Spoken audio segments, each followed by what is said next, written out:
Hello दोस्तों, मेरा नाम है रुपेश कुमार महतो और आपका हमारा यूट्यूब चैनल में वेलकम है। तो दोस्तों, जैसा कि आपको थंबनेल में पता चल गया होगा कि आज हम लोग क्या पढ़ने वाले आर्क वेल्डिंग के बारे में, कि आर्क वेल्डिंग क्या होता है और आर्क वेल्डिंग कैसे किया जाता है, इसका प्रोसेस क्या है करने का और इसका एडवांटेजेस डिसएडवांटेजेस और साथ में आर्क वेल्डिंग करने के लिए क्या क्या इक्विपमेंट्स टूल्स का यूज करना पड़ता है, वो सबको आज हम लोग देखेंगे। तो चलिए आप वीडियो में कंटिन्यू बने रहिए ताकि आपको आर्क वेल्डिंग से रिलेटेड जो भी कन्फ्यूजन या फिर अगर आप इसको पहली बार पढ़ रहे हैं या सीखना चाहते हैं तो आपको काफ़ी ज़्यादा हेल्पफुल होने वाला है ये वीडियो। चलिए देखते हैं कि आर्क वेल्डिंग सबसे पहले क्या होता है, थोड़ा सा इसका इंट्रोडक्शन जान लेते हैं। तो आर्क वेल्डिंग को स्टिक वेल्डिंग भी कहते हैं, आर्क वेल्डिंग को स्टिक वेल्डिंग भी कहते हैं, आप याद कर लीजिए। जिस तरह से अच्छा, इससे पहले हमने गैस वेल्डिंग पढ़ा है, तो गैस वेल्डिंग को अगर आपने नहीं देखा है गैस वेल्डिंग कैसे किया जाता है तो आप इस वीडियो में जाकर देख सकते हैं। उसमें मैंने बताया कि गैस वेल्डिंग कैसे करते हैं, गैस वेल्डिंग में कौन कौन से इक्विपमेंट्स यूज होता है और गैस वेल्डिंग का एडवांटेजेस और डिसएडवांटेजेस को हमने उसमें देखा था। तो चलिए हाँ, और उसमें गैस वेल्डिंग का एक और नाम था ऑक्सी एसिटिलीन या फिर ऑक्सी फ्यूल गैस वेल्डिंग और ऑक्सी फ्यूल वेल्डिंग और स्टिक वेल्डिंग आर्क वेल्डिंग को कहा जाता है। आर्क उसी प्रकार से आर्क वेल्डिंग का भी एक और नाम है स्टिक वेल्डिंग। ठीक है, यहाँ से पता चल गया कि आर्क वेल्डिंग का भी एक और नाम है स्टिक वेल्डिंग, जो यहाँ पर मैंने नहीं लिखा है, आप लिख लीजिएगा। तो आर्क वेल्डिंग एक मेटल जॉइनिंग प्रोसेस है, जहाँ पर क्या किया जाता है कि where the joint is produced by heating the work piece. जहाँ पर क्या होता है, एक वर्क पीस रखा जाता है, एक वर्क पीस। मैं आपको फिगर में दिखाता हूँ कि वर्क पीस क्या होता है। देखिए, मैं आपको फिगर में दिखाना चाहूँगा। देखिए, जो आर्क वेल्डिंग में एक वर्क पीस होता है, ये जो आपको दिख रहा है ना इस तरह से, ये एक वर्क पीस है, वर्क पीस या फिर वर्क बेंच। जहाँ पर क्या होता है कि एक धातु को रखा जाता है, एक मेटल को रखा जाता है और उसको जॉइंट किया जाता है। ठीक है, उसके दो अलग अलग हिस्सों को जॉइंट किया जाता है, तो ये होता है वर्क बेंच। इतना आपको समझ में आ गया। उसके बाद देखते हैं, वर्क बेंच समझ में आ गया, वर्क पीस समझ में आ गया। ठीक है, तो क्या होता है कि एक वर्क पीस को क्या किया जाता है, गर्म किया जाता है। वर्क पीस को हम लोग गर्म करेंगे। ठीक है, और क्या होता है विथ ए इलेक्ट्रिक आर्क, एक इलेक्ट्रिक आर्क के माध्यम से हम वर्क पीस को गर्म करेंगे। ठीक है, set up between an electrode and work piece और इलेक्ट्रोड के बीच में हम उसको क्या करेंगे, उसको सेट करेंगे, किसको, इलेक्ट्रिक आर्क को। और क्या करेंगे, हम लोग उस वर्क पीस में रखा हुआ जो भी आपका मेटल रहेगा उसको हम लोग क्या करेंगे, ज्वाइंट करके उसको ज्वाइंट कर देंगे। ठीक है, ज्वाइंट कर देंगे। तो चलिए हम लोग फिगर में इसको समझने का प्रयास करेंगे, कहाँ पर इलेक्ट्रोड है, कहाँ पर वर्क पीस है और किस तरह से यहाँ पर प्रोसेस किया जाता है। तो देखिए आपको ध्यान से, और जैसा कि मैंने आपको सबसे पहले ही बताया कि आर्क वेल्डिंग का एक और नाम क्या है, स्टिक वेल्डिंग। स्टिक वेल्डिंग क्यों है, क्योंकि यहाँ पर देखिए एक इलेक्ट्रोड का यूज किया जाता है, इलेक्ट्रोड वेल्डिंग इलेक्ट्रोड, या फिर इसको आप रोड मान सकते हैं, रोड, इलेक्ट्रिक रोड। ठीक है, स्टिक ये एक तरह का क्या है, स्टिक है, तो इसलिए इसको स्टिक वेल्डिंग, और इसके बिना ये आर्क वेल्डिंग नहीं हो सकता, इसको भी ध्यान रखिए। ठीक है, गैस वेल्डिंग में ये इलेक्ट्रोड का हमको जरूरत नहीं पड़ता था। ठीक है, इस रोड का जरूरत नहीं पड़ता था, जबकि आर्क वेल्डिंग में इसका जरूरत पड़ता है।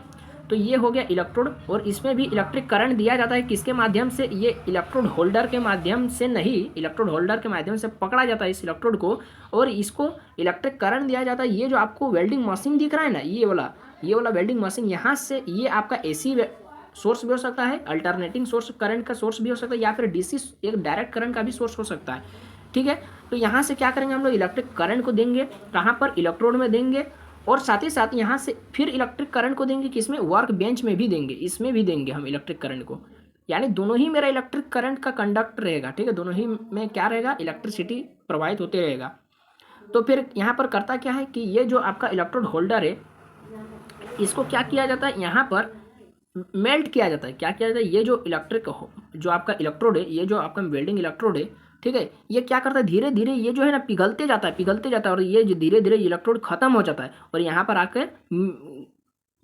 आके मिल जाता है, यहाँ पर आकर जॉइंट बना देता है। जैसा कि आपको यहाँ पर साइड में चलता हुआ एनिमेशन वीडियो दिख रहा होगा। फिर हम लोग इसको अभी नहीं समझ में आया अच्छा से, तो फिर हम लोग आगे देखते हैं। ठीक है, इतना आपको समझ में आ रहा है। तो the electrical energy is converted into heat in the arc में क्या होता है कि एनर्जी तो हम लोग किस में देते हैं, इलेक्ट्रिक करंट के माध्यम से, और उसको वर्क पीस को गर्म किया जाता है, हीट में कन्वर्ट हो जाता है वो जो इलेक्ट्रिकल एनर्जी, विच अटेंस आ टेम्परेचर अराउंड 5500 डिग्री सेंटीग्रेड। जो आपका इलेक्ट्रिक करंट वो जो एसी या डीसी सोर्स से दिया जाता है ना, इस वर्क पीस में ये लगभग आपको, या और इस इलेक्ट्रोड में ये आपका 5500 डिग्री सेंटीग्रेड होना चाहिए, 5500 डिग्री सेंटीग्रेड। ठीक है, ऐसे तो इसका रेंज होता है 6000 से 7000 ठीक है, लेकिन लगभग में हम लोग 5500 डिग्री सेंटीग्रेड बोल सकते हैं। फिर देखते हैं द इलेक्ट्रोड इट्स जो होता है मेल्ट होता है itself and supply the necessary filler material, और क्या होता है कि पिघल करके उस वो जो मेटल को जॉइंट कर देता है ना। जिस तरह से मैंने आपको अभी फिगर में बताया कि इलेक्ट्रोड क्या होता है, खुद पिघलते जाता है और ख़त्म हो जाता है, जिस कारण से इस प्रोसेस में हमको बार बार इलेक्ट्रोड चेंज करना पड़ता है। इसका प्रिंसिपल देख लेते हैं, जो अभी मैंने आपको बताया फिगर में वही है कि in arc welding metal rod is used, एक मेटल का रोड यूज किया जाता है, जैसा कि मैंने आपको बताया था इलेक्ट्रोड जो आपका वेल्डिंग इलेक्ट्रोड का यूज किया जाता है ना। वो एक पहला इलेक्ट्रोड रहता है, वाइल द यहाँ पर work being welded is used, यहाँ पर वर्क पीस कर दीजिए या फिर वर्क बेंच, ठीक है, यहाँ पर बिंग लिखा गया गलती से, यहाँ पर वर्क बेंच कर दीजिए, जो अभी मैंने आपको फिगर में इस तरह से दिखाया था ना, इस तरह से उसको, ठीक है। ये 2 इलेक्ट्रोड होता है ना, ये 2 इलेक्ट्रोड होता है किसमें, ड्यूरिंग ऑपरेशन, वेल्डिंग ऑपरेशन के दौरान। This metal electrode is melted by the heat of the arc, जैसा कि मैंने आपको बताया कि ये जो इलेक्ट्रोड रहता है वो धीरे धीरे पिघलते जाता है और उस मेटल को, वो जो धातु को जॉइंट करता है, जो इलेक्ट्रोड है वो पिघलता है, जैसा कि आपको मैंने एनिमेटेड वीडियो दिखाया था। उसके बाद देखिए कि electrode is melted by the heat of the arc and is fused, पिघलते जाता है विद द बेस मेटल, और बेस मेटल में जाकर वो मिल जाता है, thus forming a solid uniform weld, और इस तरह से एक फॉर्मिंग वेल्ड यानी एक वेल्ड का फॉर्मेशन होता है, जैसा कि आपको यहाँ पर एक एनिमेटेड वीडियो दिख रहा होगा। ध्यान से आप देखते जाइए आप इसको देखते जाइए कि किस तरह से आपका देख लीजिए कि एक जो इलेक्ट्रोड है वो क्या होता है, बेस मेटल में जाकर धीरे धीरे पिघलते पिघलते उसको जोड़ना है उस गैप को वो फिल कर देता है। फिगर में दिख रहा है आपको एनिमेटेड वीडियो में। After the metal has been cooled, और जब मेटल ठंडा हो जाता है बोथ ऐसे, हाँ ना, जब मेटल ठंडा हो जाता है फिर वो क्या किया जाता है, उसका जो स्लैग को हटा दिया जाता है, उसका स्लैग को हटा दिया जाता है हथौड़े से छेंचकर। उसके बाद और इस प्रोसेस में जैसा कि मैंने आपको बताया कि एसी और डीसी सोर्स दोनों का यूज हो सकता है ना, वेल्डिंग मशीन के तौर पर। ये आपको समझ में आ गया होगा थोड़ा बहुत। ये आपका गैस वेल्डिंग से थोड़ा हार्ड है समझने में, लेकिन कोई दिक्कत नहीं होगा, केवल आपको एनिमेटेड वीडियो देखते चलिए, आपको समझ में आ जाएगा। Equipment used in arc welding, हम लोग थोड़ा इक्विपमेंट का बात कर लेते हैं कि क्या क्या इक्विपमेंट्स का यूज होता है, जैसा कि पहले मैं आपको फिगर में ही समझा देता हूँ, ठीक है। देखिए ये क्या है, सबसे पहले समझिए कि ये क्या है, एक वेल्डिंग मशीन। ये आपका किस लिए होता है, करंट सप्लाई करने के लिए। तो करंट ये आपका एसी सोर्स भी हो सकता है या डीसी सोर्स भी हो सकता है। दूसरा देख लीजिए इलेक्ट्रोड केबल, वर्क केबल, यानी 2 तरह का केबल होता है, ठीक है, 2 तरह का तार होता है जिससे इलेक्ट्रिक करंट फ्लो होता है। उसके बाद देख लीजिए ये क्या है, ये इलेक्ट्रोड होल्डर है, किसको पकड़ने के लिए, इलेक्ट्रोड को पकड़ने के लिए एक होल्डर है, और इससे भी इलेक्ट्रिक करंट कंडक्ट होता है, जिससे इलेक्ट्रोड में जाता है, वेल्डिंग इलेक्ट्रोड में इलेक्ट्रिक करंट को वो फ्लो होने देता है। उसके बाद यहाँ पर एक ग्राउंड क्लैंप आपको दिख रहा होगा, ये क्या करता है, वर्क बेंच को पकड़ करके रखता है और ये भी इलेक्ट्रिसिटी को जाने देता है इससे होकर। उसके बाद तो ये समझ में आ ही गया, electric holder welding electrode, electric holder clamp आपको समझ में आ गया, इलेक्ट्रिक केबल समझ में आ गया, वर्क केबल समझ में आ गया। अब देख लीजिए थोड़ा सा क्या लिखा हुआ है उसको हम लोग देख लेते हैं कि वेल्डिंग पावर सप्लाई, यहाँ पर पावर सप्लाई वेल्डिंग मशीन का यूज करते हैं। दिस इज प्राइमरी इक्विपमेंट, और यही वाला सबसे पहला जो हमारा, जैसे हम वेल्डिंग आर्क वेल्डिंग करने जाएंगे तो सबसे पहले हम लोग क्या खोजेंगे, क्या लाना पड़ेगा, वेल्डिंग मशीन लाना पड़ेगा, ताकि करंट हम लोग कैसे देंगे वेल्डिंग मशीन के बिना। That provides the electric power, जो हमको इलेक्ट्रिक करंट देता है, टू जनरेट वेल्डिंग आर्क, ताकि हम वहाँ पर आर्क वेल्डिंग कर सके। There are various types of welding machine, कई तरीके का वेल्डिंग मशीन होता है, इंक्लूडिंग SMAW। यहाँ पर एक फिगर दिख रहा है, देखिए तो वहाँ पर SMAW तरीके का क्या किया गया है, वेल्डिंग किया गया है।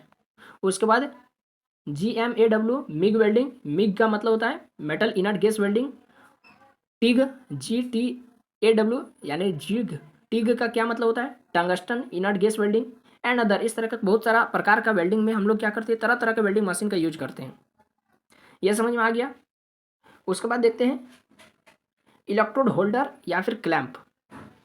इलेक्ट्रोड होल्डर जैसा कि मैंने बताया कि उसको क्या किया जाता है, उसको स्टिंगर भी कहा जाता है, और उसको पकड़ने के लिए यूज किया जाता है, किसको, इलेक्ट्रोड को या फिर वेल्डिंग रोड को। Conduct the electric current to the electrode, और वो क्या करता है, इलेक्ट्रोड से होकर इलेक्ट्रिक करंट को फ्लो होने देता है। फिर ग्राउंड क्लैंप हमने देखा था कि this is used to connect, उसको हम लोग क्यों यूज करते हैं? वर्क बेंच को पकड़ने के लिए, वर्क पीस को पकड़ने के लिए, ठीक है। जो आपका this is use to connect welding work piece, ये आपको वर्क पीस से कनेक्ट होता है टू द वेल्डिंग मशीन, और वेल्डिंग मशीन से जाकर कनेक्ट होता है। एक बार फिर हम लोग फिगर देख लेते हैं, एक बार फिर देख लेते हैं फिगर, देख लीजिए। जो आपका ये ग्राउंड क्लैंप, ये आपका वर्क बेंच यानी वर्क पीस और वेल्डिंग मशीन से जोड़ने का काम करता है, यही वाला वहाँ पर लिखा गया है, ठीक है। Ground clamp is use to connect welding work piece to the welding machine and complete the electrical circuit, और सर्किट को कंप्लीट करता है। जिससे क्या होता है, इट इंश्योर द, या विश्वास दिलाता है कि work piece is at the same potential as the welding machine. और ग्राउंड क्लैंप का एक और काम होता है, क्या काम होता है, एक और काम क्या होता है कि ये जो है ना, ये इंश्योर कर देता है कि आपका वर्क पीस में भी उतना ही वोल्टेज है जितना आपका वेल्डिंग मशीन में वोल्टेज है, सेम वोल्टेज दोनों में, ठीक है। इसीलिए ग्राउंड क्लैंप का यूज किया जाता है। उसके बाद हम लोग देख लेते हैं इलेक्ट्रोड। इलेक्ट्रोड तो पता चल ही गया, जो आपका रोड इस तरह से होता है, वेल्डिंग रोड, उसी को इलेक्ट्रोड बोलते हैं। Welding electrodes there are consumable rod और वायर। जैसा कि मैंने बताया, कंज्यूमेबल मतलब वो ख़त्म हो जाता है ना, ख़त्म होकर फिर उसको चेंज करना पड़ता है। यदि वेल्डिंग ख़त्म नहीं हुआ है तो फिर उसको चेंज करके दूसरा इलेक्ट्रोड लगाया जाता है। And carry the electric current, उससे होकर इलेक्ट्रिक करंट फ्लो होता है। टू मेल्ट, किस लिए, ताकि इलेक्ट्रोड अपने आप में पिघल सके। टू फॉर्म द वेल्ड, और वेल्ड बना सके। The type of electrodes used depend on the welding process, किस प्रकार का प्रोसेस, किस प्रकार का आप मेटल को जोड़ना चाहते हैं, किस प्रकार का, है ना। बहुत सारे मेटल होते हैं, भारी मेटल हो सकता है आपका, हल्का मेटल हो, थिन हो सकता है, थिक हो सकता है। किस तरह का आपको मेटल को जोड़ना है ना, उस तरह का आपको इलेक्ट्रोड का यूज करना पड़ेगा। And the material being welded. उसके बाद है वेल्डिंग केबल। जैसा कि मैंने आपको दो केबल दिखाया, एक इलेक्ट्रोड केबल जो आपका फिर से फिगर में दिखाता हूँ मैं। देखिए, ये हुआ इलेक्ट्रोड केबल, ये हुआ आपका वर्क केबल। दो तरह का इलेक्ट्रोड होता है, सॉरी केबल होता है, दो तरीका का आपका केबल हो गया। वेल्डिंग केबल जिसको बोलते हैं, दीज हैवी ड्यूटी, इसका काम होता है बहुत, माने these heavy duty flexible cables connect to welding machine to the electrode holder and ground clamp. ये आपका वेल्डिंग होल्डर से जुड़ा होता है और ग्राउंड क्लैंप से जुड़ा होता है, दो का आपका केबल होता है। पहला केबल आपका इलेक्ट्रोड होल्डर से जुड़ा रहता है और वेल्डिंग मशीन से जुड़ा होता है, दूसरा केबल आपका ग्राउंड क्लैंप से जुड़ा होता है और वेल्डिंग मशीन से जुड़ा होता है। समझ में आ गया। एंड अलाउ, दोनों ही का काम है इलेक्ट्रिक करंट को फ्लो होने देना between the electric machine, welding machine and work piece, और उसका ग्राउंड क्लैंप, उसका दोनों का काम होता है। देखिए फिर से मैं आपको फिगर में दिखाता हूँ कि वेल्डिंग केबल का क्या काम होता है। वेल्डिंग केबल, इलेक्ट्रोड केबल का काम होता है आपका क्या, ये इलेक्ट्रोड होल्डर और वेल्डिंग मशीन से जुड़ा होता है। और क्या होता है, वेल्डिंग मशीन से करंट को इलेक्ट्रोड तक पहुंचाता है, इलेक्ट्रोड तक पहुंचाता है। और इस वर्क केबल का काम होता है वेल्डिंग मशीन से इलेक्ट्रिक करंट को वर्क पीस तक पहुंचाता है, ये काम होता है। समझ में आ गया। चलिए फिर हम लोग देखते हैं आगे। वेल्डिंग हेलमेट, आप देखिए ये सब आपका टूल्स, ये आपका इक्विपमेंट्स जो आपको सेफ्टी टूल्स के रूप में आपको यूज किया जाता है। वेल्डिंग हेलमेट, देखिए फिगर में देख लीजिए। सबसे पहले वेल्डिंग हेलमेट कैसा होता है, ये देख लीजिए, welding helmet and welding gloves. ये जो वेल्डिंग हेलमेट आपको दिख रहा है, इसको बोलते हैं वेल्डिंग हेलमेट या फिर वेल्डिंग शील्ड, ठीक है, वेल्डिंग शील्ड या फिर वेल्डिंग हेलमेट। इसमें देखिए लेंस लगा रहता है, ये हुआ हैंडल पकड़ने के लिए, और ये हुआ वेल्डिंग ग्लव्स, ये चमड़े का ग्लव होता है, ठीक है, देख लीजिए। उसके बाद हम लोग क्या लिखे हैं, थोड़ा सा पढ़ लेते हैं वेल्डिंग हेलमेट के बारे में। इट प्रोटेक्ट्स द वेल्डर आई, ये वेल्डर का आई को बचाता है, आंखों को बचाता है, और फेस, चेहरे को भी बचाता है फ्रॉम द इंटेंस लाइट, है ना, अधिक लाइट से, और स्पार्क्स जनरेटेड ड्यूरिंग वेल्डिंग, जो चिंगारियाँ उत्पन्न होता है वेल्डिंग के दौरान, तो उन सारी चीज़ों से किसको बचाता है, वेल्डर के आंखों और फेस को बचाता है। वेल्डिंग ग्लव्स का काम क्या होता है, ये हीट रेजिस्टेंट ग्लव्स होता है। यानी जैसा कि मैंने आपको बताया कि वर्क पीस को गर्म किया जाता है ना, वर्क पीस जो आपका मेटल होता है वो बहुत गर्म रहता है, तो गर्म मेटल को पकड़ने के लिए आपको ग्लव्स का यूज किया जाता है, ठीक है। जो क्या करता है, प्रोटेक्ट हैंड्स, हमारी जो आपका वेल्डर का हाथों को बचाता है, किससे, जलने से बचाता है, और स्पार्क, चिंगारियों से बचाता है। अब देख लेते हैं वेल्डिंग क्लॉथिंग, कि वेल्डिंग के दौरान कौन कौन से कपड़े पहनने चाहिए वेल्डर को। तो आपको एक फिगर में दिखाता हूँ, देखिए फिगर को ध्यान दीजिए। तो यहाँ पर एक फिगर आपको दिख रहा है, यहाँ पर एक फिगर दिख रहा है, यहाँ पर सारे इसका कपड़ों को दिखाया गया कि वेल्डर कौन कौन से कपड़े पहनते हैं, ठीक है। देख लिया आपने, देख लीजिए बढ़िया से। चलिए इधर दिखाता हूँ, इधर और इधर पढ़ते चलते हैं। फ्लेम रेजिस्टेंट क्लोथिंग जो आपका रेजिस्टेंट यानी गर्मी को प्रतिरोध करने वाला, फ्लेम को प्रतिरोध करने के लिए क्लॉथ पहने जाते हैं, इंक्लूडिंग जैकेट। क्या क्या होता है? जैकेट होता है, पैंट होता है, प्रोटेक्ट्स होता है, and welder protects the welder. जो जैकेट ये सब जो क्या करता है? वेल्डर को प्रोटेक्ट करता है। किससे? हीट और स्पार्क्स और यूवी रेडिएशन से, अल्ट्रावायलेट रेडिएशन से वेल्डर को प्रोटेक्ट करता है ये सारे क्लॉथ। फिगर में देख लीजिए, आपको कई सारे जो भी आपका यूज किया जाता है वेल्डिंग करने के लिए, ठीक है, वो सारे आपको यहाँ पर दिखाया गया है। देख लीजिए, आगे हम लोग चलते हैं। वेल्डिंग शील्ड और स्क्रीन, जो हेलमेट होता है उसी को कहते हैं। In addition to the helmet a transparent shield और screen is often used to protect nearby worker from the welding arc's intense light. वही हेलमेट का ही बात कर रहे हैं। आगे चलते हैं। वर्किंग टेबल या फिर वर्क बेंच, ठीक है, जो मैंने आपको फिगर में दिखाया।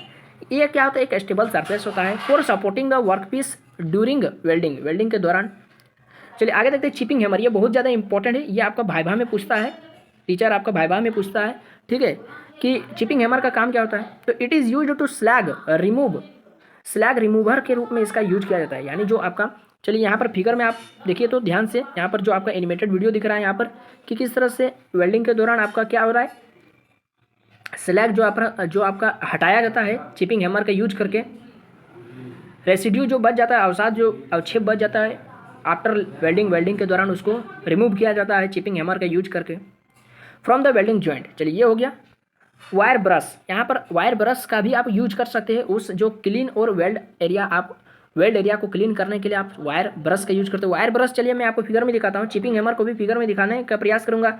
चलिए देख लेते हैं ये चिपिंग हैमर और वायर ब्रश। देखिए चिपिंग हैमर इस तरह से, ये एक छोर रहता है आपका चीजल छेनी का जैसा रहता है, और ये एक छोर रहता है आपका पॉइंट का नुकीला रहता है, ये हैंडल हो गया पकड़ने के लिए, इसका नाम हो गया चिपिंग हैमर। वायर ब्रश, इसको क्यों यूज किया जाता है? वेल्डिंग सरफेस को साफ करने के लिए, क्लीन करने के लिए। ये थोड़ा सा, ये कैसा होता है? ये जो आपको ब्रश दिख रहा है ये आपका वायर ब्रश है, वायर, ठीक है, वायर है ये आपका। ये जो आपको दिख रहा है ना, नीडल्स, ये आपका वायर होता है, जिससे क्या घास के रगड़ के क्लीन किया जाता है, वेल्डिंग एरिया को साफ किया जाता है। हो गया। वेल्डिंग गैसेस, तो कुछ आपका कई तरह का वेल्डिंग में, जैसे metal inert gas welding MiG, tungsten inert gas welding TIG. तो ऐसे आर्क वेल्डिंग में हम लोग कुछ गैसेस का भी यूज करते हैं in process, like MiG and TIG welding. A shielding gas is used to protect the welding pool from atmospheric contamination. The specific gas depends on the welding process and material being welded. ठीक है, चलिए आगे देखते हैं। हाँ, आप देख लीजिए एडवांटेजेस गैस वेल्डिंग का, आर्क वेल्डिंग का क्या है, और डिसएडवांटेजेस क्या है आर्क वेल्डिंग का। तो आर्क वेल्डिंग का कुछ एडवांटेजेस भी है, तो कुछ डिसएडवांटेजेस भी है। तो आपको कुछ याद होगा कि मैंने आपको बताया था कि गैस वेल्डिंग का सबसे बड़ा जो आपका डिसएडवांटेजेस था कि वो भारी मेटल को वो जॉइंट नहीं कर सकता है, जॉइंट करने में बहुत दिक्कत होता है, यदि जॉइंट करता है तो वो टूट जाता है जॉइंट। लेकिन वही आर्क वेल्डिंग में आप भारी हैवी आप मेटल्स को जॉइंट कर सकते हैं, और काफ़ी मजबूत टिकाऊपन के साथ। Arc welding can be used to joint a wide variety of metal, कई तरह के मेटल को आप जॉइंट कर सकते हैं आर्क वेल्डिंग में, जिससे क्या होता है कि making it A versatile process, यह बहुमुखी प्रक्रिया बन जाता है। यानी इसका हम बहुत जगह यूज कर सकते हैं for different application and industries, ठीक है। जबकि गैस वेल्डिंग का इंडस्ट्री में भारी मेटल को जॉइन करने के लिए यूज नहीं कर सकते थे, ठीक है। तो एक उसका लिमिटेशन को ये दूर किया।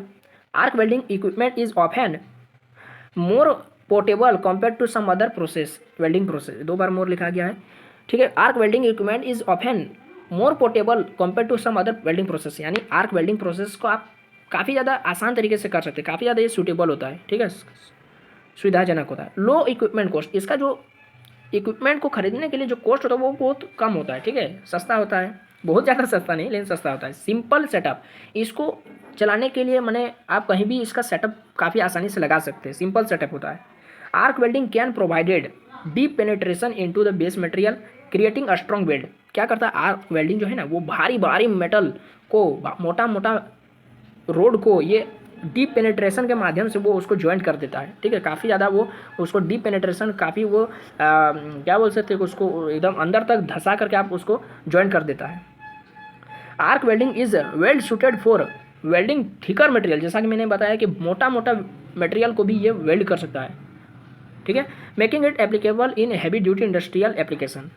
उसके बाद देख लेते हैं arc welding can be performed outdoor, इसको आप बाहर में भी कर सकते हैं। It is less sensitive to wind and drafts compare to process like gas welding. Gas welding की तरह तुलना कंपेयर टू गैस वेल्डिंग की तुलना में आप जो आर्क वेल्डिंग होता है ये हवा और मोसादों, ड्राफ्ट्स का मतलब मोसादों से वो कम संवेदनशील होता है, कम सेंसिटिव होता है। No external gas required, arc welding करने के लिए किसी अलग से कोई गैस का यूज नहीं किया जाता है, जबकि गैस वेल्डिंग में गैस का यूज किया जाता था। आर्क वेल्डिंग में गैस का यूज नहीं किया जाता, इलेक्ट्रिक करंट का यूज किया जाता है, इलेक्ट्रिक आर्क का यूज किया जाता है। अब इसका डिसएडवांटेज देख लेते हैं कि क्या क्या इसका खामियां है। हाई हीट इनपुट, इसमें बहुत ज़्यादा हीट दिया जाता है, जैसा कि मैंने आपको बताया 5500 डिग्री सेल्सियस टेम्परेचर दिया जाता है, बताया था ना, 6000 से 7000, तो इतना ज़्यादा हीट देना पड़ता है। लिमिटेड वेल्डिंग स्पीड, ये आपका गैस वेल्डिंग में भी वो था कि वो हाई स्पीड में नहीं जा सकता था गैस वेल्डिंग, मैंने बहुत स्पीड आप नहीं कर सकते। उसी तरह से आर्क वेल्डिंग को भी आप बहुत स्पीड नहीं कर सकते, लिमिट है। हाई स्किल लेवल रिक्वायर्ड, देखिए गैस वेल्डिंग में आप हाई स्किल लेवल का यूज नहीं करना पड़ता था, जबकि डिसएडवांटेज क्या है आर्क वेल्डिंग का कि इसमें हाई स्किल रिक्वायर्ड होता है। इसमें आप वर्कर को, स्किल वाले वर्कर को रख सकते हैं, किसी अनपढ़ आदमी को नहीं रख सकते, बिना स्किल वाले आदमी को नहीं रख सकते। इलेक्ट्रोड चेंजेस, बार बार इलेक्ट्रोड को चेंज करना पड़ेगा, इलेक्ट्रोड खत्म हो जाता है गल के, उसमें आज वेल्ड कर देता है उस गैप को, तो फिर इलेक्ट्रोड खत्म हो जाता है ना, तो बार बार चेंज करना पड़ता है इलेक्ट्रोड को। Welding fume and UV radiations, देखिए वेल्डिंग के दौरान क्या होता है, आर्क वेल्डिंग के दौरान भारी भारी या मोटे मोटे मेटल को जॉइन किया जाता है, तो क्या होता है यूवी रेडिएशन से निकलता है, बहुत सारे फ्यूम्स निकलते हैं, ठीक है। तो ये एक तरह का खामियां है, एक तरह का क्या है डिसएडवांटेज है आर्क वेल्डिंग का। लिमिटेड ऑटोमेशन, ठीक है, ये भी हो सकता है, ये भी लिमिटेड ऑटोमेशन, मतलब आप इसको बहुत ज़्यादा यूज नहीं कर सकते, ठीक है। लिमिटेड ऑटोमेशन ये अपने आप स्वचालन के लिए एक सीमित स्वचालन। स्लैग रिमूवल, देखिए इसमें आर्क वेल्ड, देखिए गैस वेल्डिंग में किसी तरह का स्लैग को हमको हटाना नहीं पड़ता था, यानी कोई तरह का स्लैग ही नहीं बनता था, जबकि आर्क वेल्डिंग में स्लैग बनता है, और स्लैग को हमको चिपिंग हैमर से ठोक के उसको हटाना पड़ता है, वायर ब्रश से साफ करना पड़ता है, यानी स्लैग को रिमूव करना पड़ता है। तो ये एक तरह का डिसएडवांटेज है। लिमिटेड पोजिशनल वेल्डिंग, हाँ सबसे ज़्यादा या सबसे बड़ा जो इसका कमी है, जिस तरह से गैस वेल्डिंग में आप मोटे मोटे जो इलेक्ट्रोड मोटे मोटे मेटल को आप जोड़ नहीं सकते थे, है ना, टूट जाता था, जबकि आर्क वेल्डिंग में मोटे मोटे मेटल को तो आप जोड़ सकते हैं, लेकिन बहुत पतले पतले मेटल को नहीं जोड़ सकते। जैसे आप उसको ज्वाइंट करने जाएंगे, पतले से तार को ज्वाइंट करने जाएंगे ना, तो वो टूट जाएगा, है ना, टूट जाएगा। तो इसलिए लिमिटेड पोजिशनल वेल्डिंग, आप थिन पतले जगहों पर इसको नहीं वेल्ड कर सकते, ये इसका डिसएडवांटेज है आर्क वेल्डिंग का।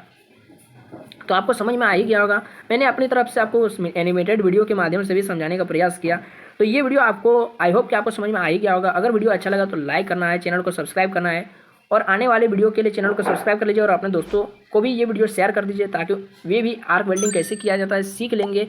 तो बस अभी के लिए इतना ही, फिर मिलते हैं किसी नए वीडियो में, नए टॉपिक, नए कॉन्सेप्ट के साथ। अभी के लिए इतना ही, जय हिंद, वंदे मातरम।